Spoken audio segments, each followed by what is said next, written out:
Hello student, आज आपका topic है फिश कल्चर। फिश कल्चर का पहले भी मैंने 2 वीडियो में आपको बता दिया था कि फिश कल्चर होती क्या है, उसका व्यवसाय आप कैसे करोगे, उसका इंट्रो और उसके तालाब कैसे बनाओगे, टोटल सारी इन्फॉर्मेशन दी थी। और उसमें कुछ बचता है जैसे उसकी देखभाल, मछली के खाने का प्रबंध, ये आप कैसे करोगे, आज उस टॉपिक पे हम बात करेंगे।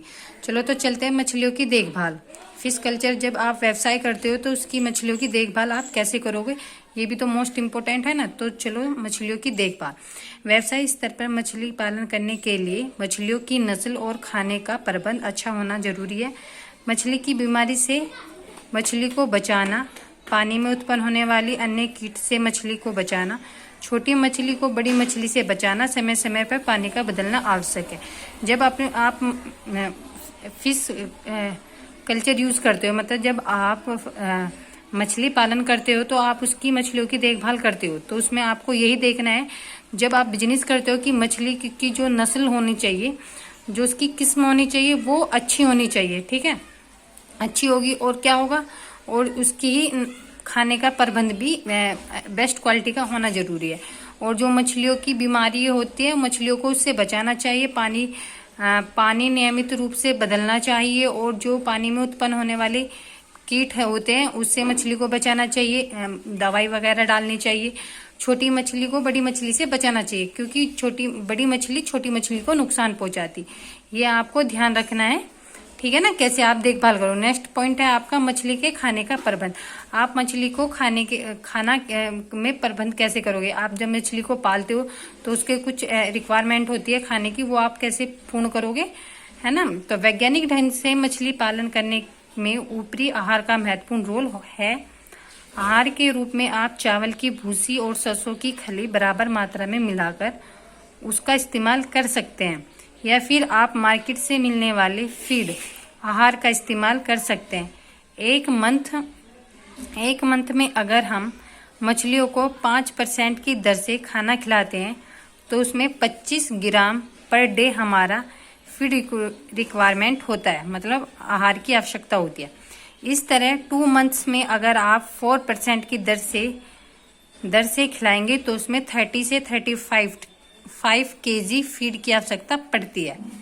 3 मंथ्स में अगर आप 3% की दर से खिलाते हैं तो उसमें 108 kg पर डे फीड की आवश्यकता होती है। इस तरह से एक क्रॉप में हम कम से कम 9 से 10 टन की आवश्यकता होती है। जो मछलियों का प्रबंध होता है वो वैज्ञानिक ढंग से आप देखते हैं, आप उसकी इम्पोर्टेंट भूमिका होती है। आप उसमें क्या करेंगे, आप मछली को आहार में आटा, चावल की भूसी या सरसों की खल जो होती है उसकी बराबर मात्रा में आप उसका यूज कर सकते हो, है ना। जो आप मार्केट से भी मछली का आहार मिलता है आप उसका भी यूज कर सकते हो, और पर डे के अकॉर्डिंग यूज कर सकते हो। जैसे कि अगर आप बोल दो 1 मंथ में आप 5% करोगे तो उसमें क्या होगा, 25 kg पर डे हमारा फीडबैक रिक्वायरमेंट आ जाती है।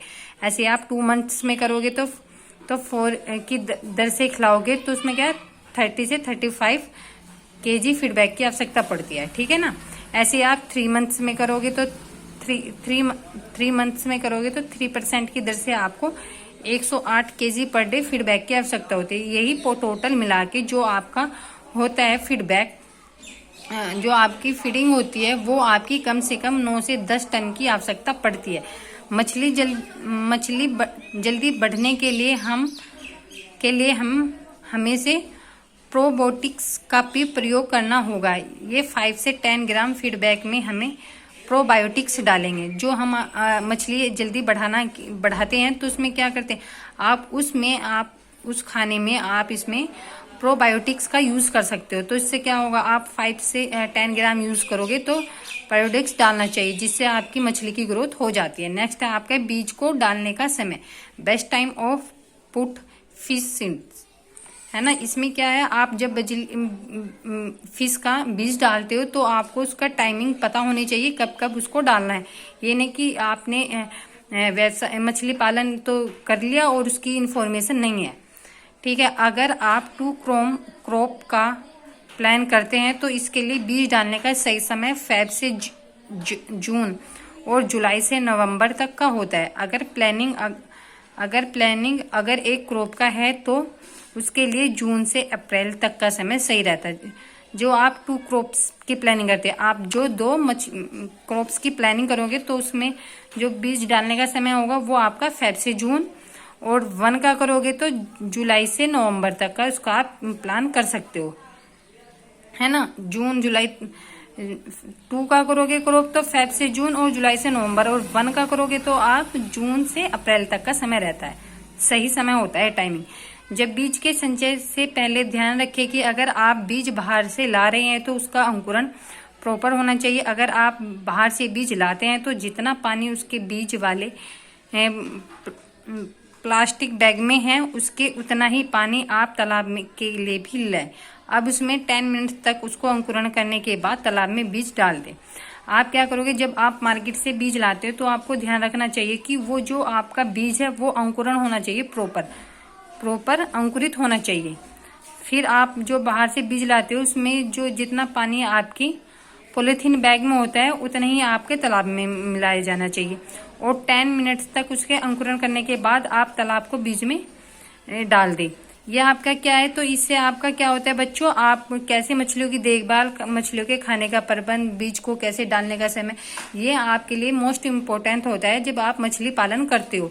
नेक्स्ट वीडियो में आपको मछली पालन के फायदे के बारे में बताया जाएगा।